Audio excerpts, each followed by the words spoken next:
지금 들어온 긴급 속보입니다. 인도네시아 나투나 해역에 중국 어선 200여 척이 집단으로 침입했습니다. 현지 시각 새벽 5시경 발생한 이번 사건으로 인도네시아 해양안보청이 비상체제에 돌입했죠. 현장에서는 중국 해경선 4척이 어선들을 호위하며 조직적인 침입 양상을 보이고 있습니다. 인도네시아 당국의 대응 과정에서 순찰 요원 1명이 실종되는 상황까지 발생했습니다.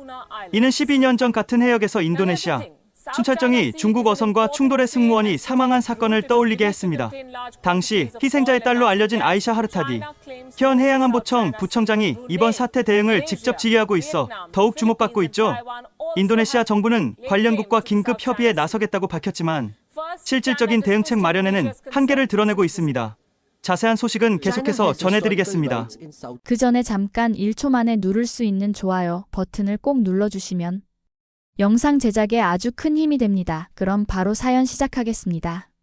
새벽 5시 자카르타 해양안보청 상황실에 긴급 경보음이 울려 퍼졌습니다. 나투나 해역 감시 레이더에 포착된 광경은 참담했죠. 중국 어선 200여 척이 때를 지어 인도네시아 영해로 침입하고 있었습니다. 부청장님, 상황이 심각합니다. 당직 요원의 다급한 목소리가 아이샤 하르타디의 잠을 깨웠죠. 41살의 그녀는 전직 해군 장교답게 즉시 정신을 차리고 상황실로 향했습니다. 대형 모니터에 나타난 빨간 점들이 마치 독을 품은 개미떼처럼 인도네시아 해역을 침범하고 있었어요. 현장 대응팀 상황은 어떻습니까? 아이샤의 목소리는 냉정했지만 속으로는 분노가 끓어오르고 있었습니다. 12년 전 아버지를 잃었던 그 악몽 같은 기억이 되살아났죠. 당시에도 중국 어선들이 이런 식으로 몰려와 아버지의 순찰정을 들이받았습니다. 에끼라 수르야 중사가 현장에서 실종되었습니다. 중국 해경선 4척이 어선들을 호위하고 있어 접근이 불가능한 상태입니다. 보고를 듣는 순간 아이샤의 주먹이 단단히 쥐어졌어요. 무력감과 분노가 동시에 밀려왔죠. 상황실 벽면의 시계는 오전 6시를 가리키고 있었습니다. 또 다른 가족이 바다에서 누군가를 잃게 될지도 모른다는 생각에 아이샤의 가슴이 먹먹해졌어요. 우리가 할 수 있는 게 뭐가 있습니까? 외교항의? 그런 걸로 이 침입을 막을 수 있을까요? 그녀는 속으로 중얼거렸습니다. 강력한 해군력 없이는 자국의 바다조차 지킬 수 없다는 현실이 뼈아프게 다가왔죠. 오전 10시 긴급 소집된 화상회의실에는 미국, 일본, 호주 대사관 관계자들의 얼굴이 화면에 떠올랐습니다. 아이샤는 각국 대표들에게 상황의 심각성을 설명했지만 돌아오는 답변은 예상 그대로였죠. 인도네시아의 우려를 충분히 이해합니다. 미국은 정찰 정보를 제공하고 공동성명을 발표할 준비가 되어 있습니다. 미국 대사관 무관의 말에 아이샤는 냉소적인 미소를 지었어요. 하지만 직접적인 군사 개입은 신중히 검토해야 할 사안입니다. 일본과 호주도 마찬가지였습니다. 해상자위대의 정보 지원, 호주 해군과의 합동훈련 확대 같은 말들만 오갔죠.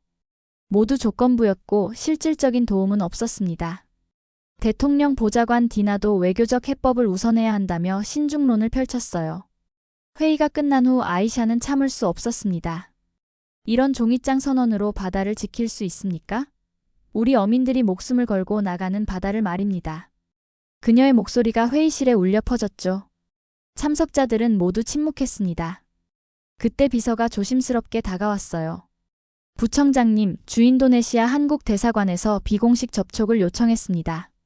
아이샤는 고개를 갸우뚱했죠. 한국?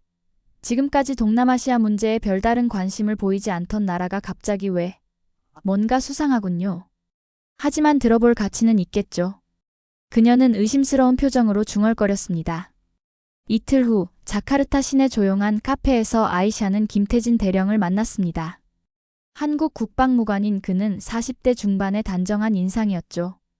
일반적인 외교관들과는 달리 군인 특유의 간결함이 느껴졌어요.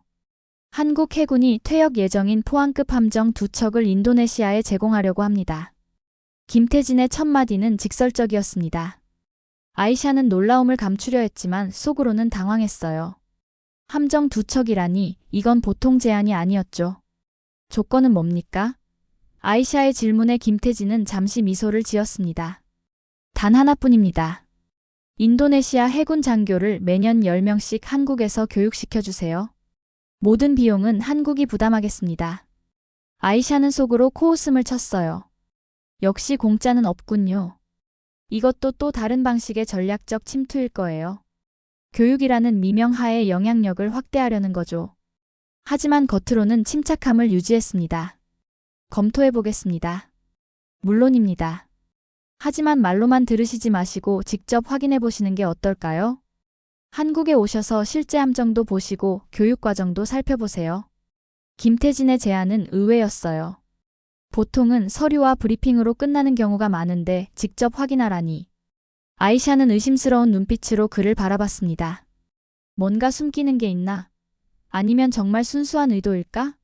하지만 호기심이 생겼어요. 한국이 정말 무엇을 원하는지 직접 확인해보고 싶었죠. 일주일 후 아이샤는 인천공항에 도착했습니다. 김태진 대령이 직접 마중 나와 있었죠. 환영합니다. 이틀간 한국의 실상을 보여드리겠습니다. 그의 말에는 자신감이 넘쳤어요. 첫 번째 목적지는 한국 해군대학이었습니다. 아이샤는 놀랐어요.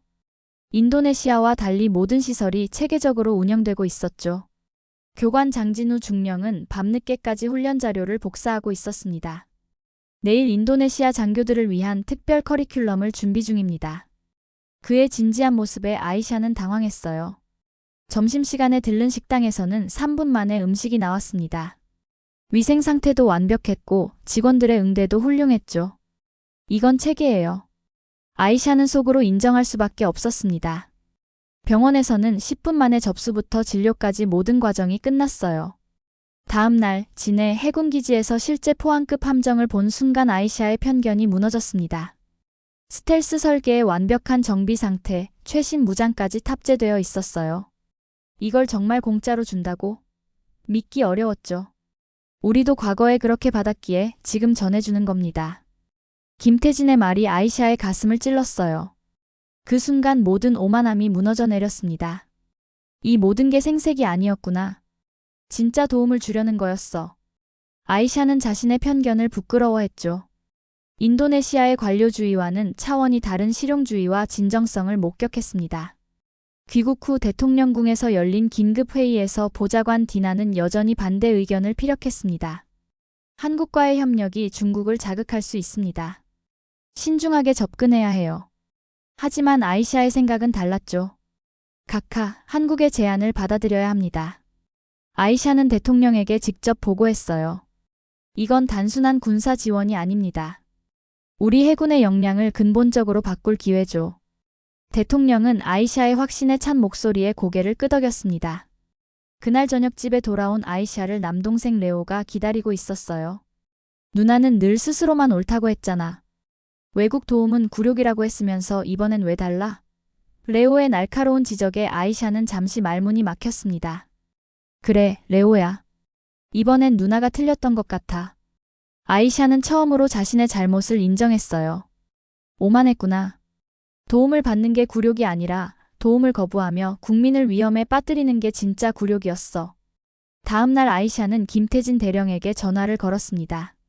제안을 받아들이겠습니다. 3개월 안에 해군 장교 10명을 한국으로 보내줘. 함정 인수도 빠르게 진행해주세요. 전화 너머로 김태진의 기쁜 목소리가 들려왔어요. 훌륭한 결정입니다. 실망시키지 않겠습니다. 그날 밤 아이샤는 오랜만에 편안한 잠에 들었습니다. 12년간 가슴에 품고 있던 복수심 대신 처음으로 희망이라는 감정을 느꼈죠. 3개월 후 한국에서 훈련을 마친 인도네시아 해군 장교들이 귀국했습니다. 그들의 표정은 자신감으로 가득했어요. 포항급 함정 2척도 정식으로 인도네시아 해군에 인수되었죠. 새로운 이름도 붙였습니다. 수리아 바하리와 가루다 사무드라. 인수식 다음 날 마치 기다렸다는 듯이 중국 어선 150척이 다시 나투나 해역에 나타났습니다. 이번에는 달랐어요. 수리아 바하리 출동 준비.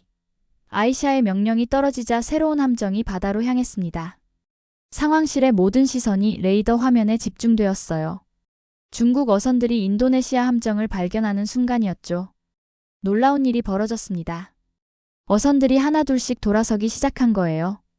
단 한 발의 총성도 없이 말입니다. 중국 해경선도 철수하고 있습니다. 레이더 요원의 보고에 상황실이 술렁였어요. 정보 분석 결과 중국 측이 새로운 군함의 출현에 심리적으로 위축되었다는 게 확인되었습니다. 스텔스 설계와 현대적 무장을 갖춘 함정의 위력이었죠. 아이샤는 조용히 눈물을 흘렸습니다. 12년 전 아버지가 중국 어선에 들이받쳐 세상을 떠났을 때의 무력감이 떠올랐어요. 아버지, 우리가 지켜냈어요. 드디어 우리 바다를 지켜냈습니다. 복수가 아닌 평화로운 방법으로 승리한 순간이었죠. 진정한 힘은 무력이 아니라 상대방이 함부로 할 수 없게 만드는 억제력에 있다는 걸 깨달았습니다. 일주일 후 CNN, BBC, 로이터 등 세계 주요 언론이 이 사건을 대서특필했습니다. 한국이 제공한 회색 함정이 중국 확장 억제의 전환점을 만들었다는 제목의 기사들이 쏟아졌어요. 국제사회의 주목을 받게 된 거죠. 더 놀라운 건 주변국들의 반응이었습니다. 태국, 필리핀, 말레이시아에서 인도네시아에 협력을 요청해왔어요. 우리도 그런 도움을 받을 수 있을까요? 각국 해군 관계자들의 문의가 쇄도했습니다. 아이샤는 이 기회를 놓치지 않았어요. 한국과 함께 동남아시아 해양평화협력체 창설을 주도했습니다. 중국의 일방적 확장에 맞서는 다자간 협력 체계였죠. 한국은 기술과 장비를, 동남아시아 국가들은 지역 전문성을 제공하는 윈-윈 구조였어요. 한 달 후 서울에서 열린 협력체 창설식에서 아이샤는 김태진 대령과 재회했습니다. 대령님 감사합니다. 정말 고마워요. 아이샤의 진심 어린 인사에 김태진은 미소를 지었어요. 그 배들은 이제 우리 것이 아닙니다. 당신들의 평화를 지킬 도구일 뿐이에요. 김태진의 말에 아이샤는 고개를 끄덕였습니다. 진정한 형제애가 무엇인지 비로소 알 것 같았어요. 주도권을 놓지 않으려 하거나 영향력을 확대하려 하지 않고 상대방이 스스로 설 수 있도록 돕는 것. 그게 진짜 도움이었죠. 그날 기념사진을 찍을 때 아이샤는 처음으로 마음 편히 웃을 수 있었습니다. 6달이 지난 지금 수리아 바하리는 나투나 바다를 정기 순찰하고 있습니다. 중국 어선들은 이제 경계선 바깥에서만 조업을 하죠. 새로운 질서가 자리 잡았어요. 함정 위에는 인도네시아 국기와 함께 작은 태극기가 나란히 펄럭이고 있습니다. 아이샤는 다시 아버지 묘소를 찾았어요. 12년 만에 편안한 마음으로 무덤 앞에 섰습니다. 아버지, 이제 복수가 아니라 지키는 싸움을 하고 있어요. 평화를 지키는 힘이 얼마나 소중한지 배웠습니다. 바닷바람이 묘지를 스쳐 지나갔어요. 아버지가 대답하는 것 같았죠. 그날 밤 아이샤는 김태진에게 문자를 보냈습니다. 대령님 감사합니다. 이제 형제라는 말이 무슨 뜻인지 알 것 같아요. 며칠 후 김태진에게서 답장이 왔어요. 우리도 배웠습니다. 진정한 힘은 나누었을 때 더 커진다는 걸 말이에요. 상황실에서 바라본 나투나 바다는 평화로웠습니다. 회색 군함들이 조용히 순찰하는 모습이 마치 바다의 수호천사 같았어요. 무기가 아닌 평화의 상징으로 자리 잡은 거죠. 아이샤는 미소를 지었습니다. 오만했던 자신을 버리고 진심을 받아들였을 때 비로소 진짜 평화를 얻을 수 있다는 걸 깨달았어요. 바다는 이제 안전했고 그녀의 마음도 처음으로 평온해졌습니다. 영상 시청해주셔서 감사합니다. 오늘의 감동만만세 사연 어떠셨나요? 감동적인 이야기가 여러분의 가슴에 와닿기를 바랍니다. 여러분의 뜨거운 의견을 댓글로 남겨주시고 이 영상이 여러분의 가슴을 울렸다면 구독과 좋아요 그리고 공유를 부탁드립니다. 대한민국의 위대한 이야기가 더 많은 사람들에게 전해질 수 있도록 함께 해주세요. 저는 다음에 더 좋은 사연으로 돌아오겠습니다. 감사합니다.